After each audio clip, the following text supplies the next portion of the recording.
Ponto de Vista está de volta. Hoje a gente conversa sobre a cura através dos alimentos. O meu convidado é o médico Celerino Carriconde.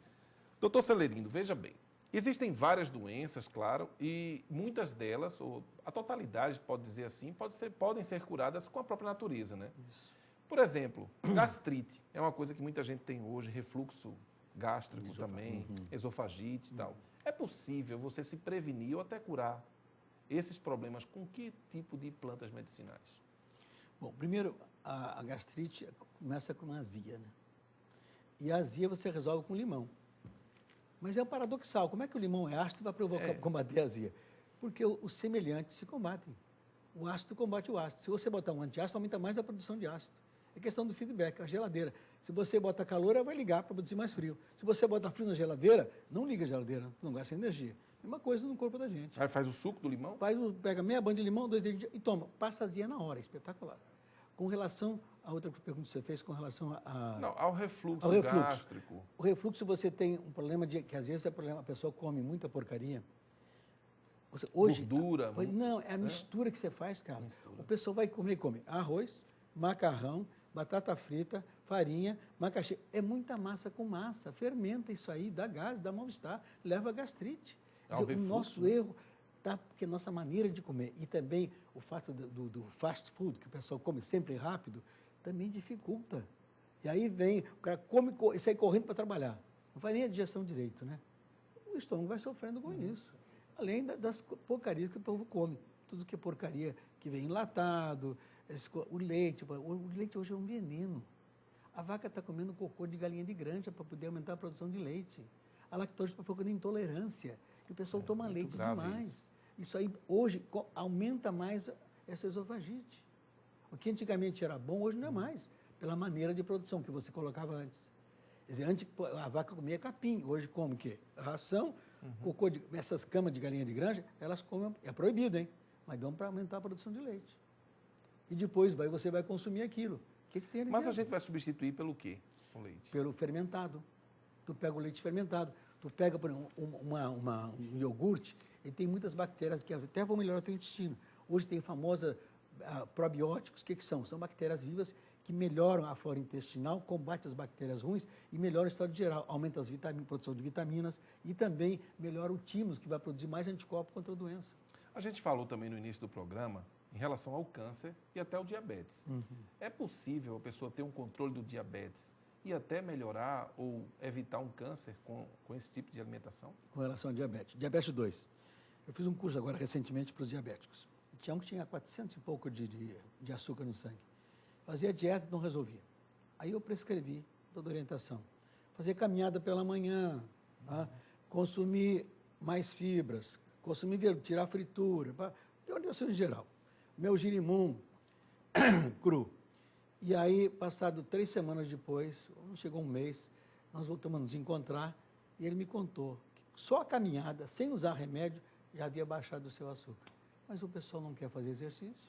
É verdade. Tu tem que caminhar, tu tem que trabalhar o teu corpo. Até pacientes meus com artrose, que estão doendo, tomando anti-inflamatório, que vira gastrite, suspende isso aí e passa caminhando na beira da praia. Às vezes eu encontro eles aqui, que eu moro na beira da praia em Olinda também, né?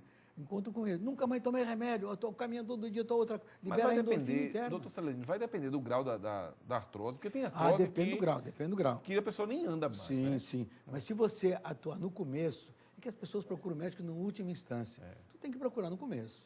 Tá? Aí no começo você consegue melhorar. E evitar, né? Se alimentando bem. Isso aí, ter alimentos adequados. Por isso, tu está com processo inflamatório, não pode comer as solanáceas. O que são solanáceas? Batata inglesa, berinjela, pimentão e tomate. Mas o tomate não é anticancerígeno. O licopeno sim, mas o tomate não. Tem solanina. Então você vai ter que usar alimentos que vão melhorar o seu estado geral. Tirar o leite, que aumenta a prostaglandina D2. Então, hoje existe estudos sobre a questão, as dores dos alimentos. Então, a coisa pode ser resolvida só com alimentação. Problemas coronarianos. A incidência é altíssima de morte por problema do coração. Uma cidade americana decidiu... É o que mais mata no Brasil. É o que mais mata. Né, decidiu essa cidade, proibiu a entrada de sal para vender. Então, o prefeito, o secretário de saúde, todo mundo não entra sal. Num ano, reduziu 50% de morte por problema O cardíaco. senhor falou uma coisa importante, o poder público e as políticas públicas voltadas para essa qualidade. Isso aí. Pernambuco tem uma política pública de alimentar sadia, ou pelo menos que pense em fazer um projeto nesse sentido? Olha, o governo do Eduardo começou um trabalho, inclusive eu ajudei também, fazia palestra para todo, criar os comitês, os conselhos municipais de segurança alimentar, para trabalhar desde a merenda escolar, na creche, na escola, que é aí o começo, né? E também em geral a população. Está se criando. A minha esposa faz parte do Conselho, vai ter um encontro estadual agora, recentemente, em outubro, e em novembro vai ter um encontro nacional de segurança alimentar. Essa é uma política pública. Então, agora tem que incrementar, tem que motivar. Agora, toda coisa nova, Carlos, sempre tem a resistência, né? Prefeitura tal, vai na prefeitura lá, em frente ao encontro, não havia ninguém da prefeitura, porque o partido é da oposição. O que é isso? Tem que pensar no povo. Eu vou administrar, eu sou um gestor para toda a população, não para o partido. Existe alguma unidade pública aqui no Estado que utilize já a fitoterapia como tratamento para os pacientes? Nós montamos em Brejo da Mar de Deus com apoio até da JAC Internacional, do Japão. Naquela época, foi em 1997, até hoje existe lá. Nessa época foi interessante. O xarope que usava para catarro de criança era salbutamol. O catarro ressecava e acabava hospitalizado com pneumonia. Quando se mudou para xarope de angico e hortelã grande, reduziu 95% a hospitalização, a IHs. Economizou 30% na compra de remédios, a IHs, que é a guia de internação, reduziu 95%, só mudando o tratamento, nesse caso de atenção primária, que é a bronquite.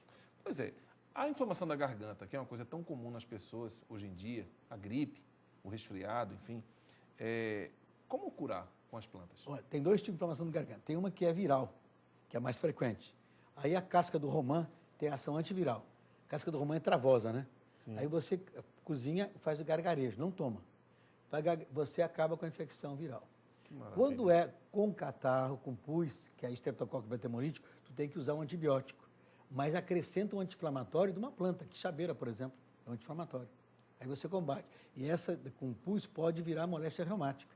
Aí tu tem que fazer um controle, fazer exame de sangue, e que tomar as taxas de antistreptolise na hora. Pois é, eu estava lendo aqui, tem uma relação que você fez, inclusive você tem 3 livros escritos, já estão esgotados, não adianta nem talvez procurar na livraria. Vem algum Nós outro estamos reeditando agora. Pois é, aí tem aqui a goiaba também para desinteria, importante. Isso. Como é? O olhinho da goiaba, ele tem tanino, né? A substância travosa. Faz um chazinho dele, tem que ter um óleo essencial. O tanino trava, é astringente e passa diarreia. Outra coisa, o carvão vegetal. Antigamente havia no mercado carbo levedo. O que é carbo levedo? É levedura de cerveja com carvão vegetal. O carvão vegetal absorve, tira cheiro de geladeira. E também quando você tem uma cobra te morde, você bota o carvão ali, puxa todo o sangue para fora, tira o veneno para fora. E quando você toma ele, quando toma diarreia, você toma o carvão, é astringente, mata as bactérias e consegue evitar que a diarreia se prolongue. Doutor Celerino, a gente encontra tudo isso que vai nos ajudar no dia a dia e na nossa saúde com facilidade? Felizmente está voltando. O carbo levedo já existe de volta, o herbário voltou a produzir. Mas houve uma época que era muito frequente no Brasil, quando era estudante de medicina. Aí desapareceu do mercado. É muito bom, remédio que cura, o pessoal tira do mercado, né? Tem que ser para vender mais, tem que ser para controlar. Porque há uma guerra também industrial pelo medicamento, pois né? É. Não, é para vender mais remédio, né? Então, né? Não é interesse de curar, é interesse de controlar a doença, né? Então, quanto mais doença, mais controle, mais ganho eles ganham. Né? Você falou um outro ponto importante. Você tem uma clínica em Olinda que atende os pacientes com essa visão que você tem. Você é médico, como você falou no início. Foi médico tradicional e médico agora fitoterápico. Qual a diferença no seu atendimento? Porque as pessoas imaginam que as pessoas chegam no hospital, chegam numa clínica e vão procurar um médico para ser medicado, né? Um remédio tradicional. Mas lá, o que é diferente? A diferença é a maneira de dialogar com o paciente. Eu não curo ninguém. Médico nenhum cura. Até há um ditado que diz, quando o médico não atrapalha, o doente se salva. Durante greves médicas em Israel e na Inglaterra, e mesmo aqui em alguns estados, em vez de morrer mais gente, morreu menos gente. Que é a pior doença, a última doença iatrogênica, excesso de médico, de exame de remédio. Meu approach, a minha visão é escutar a pessoa. Não há doença, há pessoas, tem que tratar a pessoa. Eu vejo a pessoa integralmente, holisticamente, na sua dimensão psicofísica, biológica e também espiritual. Então, quando você vai tratar uma pessoa, tem que sentir a pessoa, para ver onde que está. Outro dia, uma paciente chegou com uma doença autoimune. Estavam todos os indicativos que é a doença autoimune. Eu digo, como é a relação com o seu marido? Ela começou a chorar. O que aconteceu, não, mãe? Doutor, você não pode imaginar. Meu marido me traiu com a minha melhor amiga. Tem um filho de 14 anos com a minha melhor amiga, que mora com nossa casa com a gente. E eu odeio ele. E eu olhei para mim, a senhora só tem um remédio para a senhora. E qual é, doutor? O perdão. Mágoa acumulada aumenta todos o corpo começa todo a produzir substâncias que vão provocar doença e câncer. Então você pode, com perdão, quando você perdoa, você recebe mais saúde do que a outra pessoa. Porque todo o seu sistema imunológico começa a aumentar a produção, que a tua adrenalina baixou, porque o estresse diminuiu, né? Que você perdoou aquela pessoa. Sabe o que ela me respondeu? Então vamos dizer que eu sou o seu Ramance, se eu perdoar ele. Digo, minha senhora, a senhora tem 3 eus. O eu ontológico, a sua relação com Deus, o eu sociológico, os outros pensam que a senhora é, e o eu antropológico, que é a senhora, o psicológico, que é a senhora mesmo. Qual é o mais importante? É o que os outros pensam da senhora ou o que a senhora pensa a sua relação com Deus, já que a senhora é católica? O que Jesus na cruz falou quando estava sendo assassinado? Perdoai, Pai, porque não sabem o que fazem. Então, a terapia é melhor nesses casos, por isso que tem que ver cada caso é um caso, Carlos. E a depressão? Depressão? Hoje em dia muita gente tem. Fluorescetina é um veneno, está proibido lá fora. A depressão tem baixa de serotonina. Como é que se aumenta a serotonina? Com a castanha do Pará, com a semente do jerimum e com a banana. Quanto mais serotonina, mais triptofano você tem, mais aumenta a serotonina. Eu trato meus pacientes com isso aí. Pois é, a sua clínica é em Olinda. Olinda. Né? Muita gente que está vendo a gente pode querer, de repente, entrar em contato. Qual é o telefone, doutor Celerino? 3439-5215. Pode repetir para a gente colocar lá? 3439-5215. Pois é, agora para a gente finalizar então, a alimentação ou o tratamento, a prevenção, precisa de um olhar diferenciado da pessoa em relação a ela mesma, a família dela. Então, eu acho que a partir de hoje, principalmente, dessa conversa que a gente está tendo, quem está nos vendo e que se alimenta de qualquer coisa que encontra pela rua, deve pensar 2 vezes isso, né? Isso aí. Você pensa dessa maneira também? Sim. E vou dar uma dica, hein? Para chegar a 100 anos, siga 4 princípios. Comer pela metade com qualidade, mastigar o dobro, caminhar o triplo e rir ao quádruplo. Aí você chega a 100 anos, com saúde. Eu queria agradecer a sua presença, bom fim de semana, muito obrigado pelas dicas. Okay. E obrigado a você também que nos acompanhou até agora. Se quiser mandar uma sugestão de entrevista, entre em contato com a nossa produção 3493-8563 ou mande um e-mail carlosgamboa@r7.com. Até sábado que vem, ao meio-dia. Tchau!